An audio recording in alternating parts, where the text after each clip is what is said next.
10 pamilya ang nawala ng tirahan sa sunog sa San Andres, Maynila. May mga nananamantala pang magnanakaw habang nagkakagulo ang mga nasunugan. Nasa frontline ng balitang yan, si Hannibal Talete. Nagising ng nagngangalit na apoy ang mga residente ng Onyx Street sa Barangay 676 San Andres, Manila kaninang madaling araw. Mabilis na kumalat ang apoy dahil gawa sa materialis na madaling masunog ang karamihan sa mga bahay.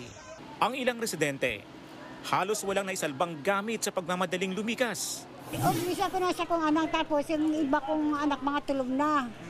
Sabi niya na may sunog, ginising ko na rin lahat. Ang residente namang si Rosel Aseo, hindi naabot ng apoy ang bahay. Pero ninakawan naman siya habang nagkakagulo ang mga nasunugan. May mga pumasok na hindi taga dyan.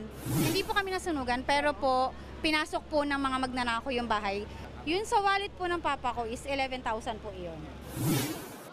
May ilang residente naman na tumulong na sa pag-apula sa sunog. Idineklarang under control ang sunog matapos ang halos 2 oras. Sa pagtataya ng Bureau of Fire Protection, nasa 20 bahay ang natupok. 50 pamilya ang nawalan ng tirahan. Wala namang napaulat na nasaktan o nasawi sa sunog. Tukoy na raw ng BFP ang bahay kung saan nagsimula ang sunog. Pero iniimbestigahan pa kung ano ang pinagmulan ng apoy. Ayon naman sa ilang residente, may mga nagsusunog ng tanso sa lugar.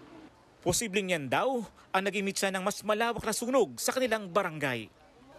Nagbabalita mula sa Frontline, Hannibal Talete, News 5. Mga kapatid, Cheryl Cosim po, huwag maging huli at maging una sa lahat sa balitaan.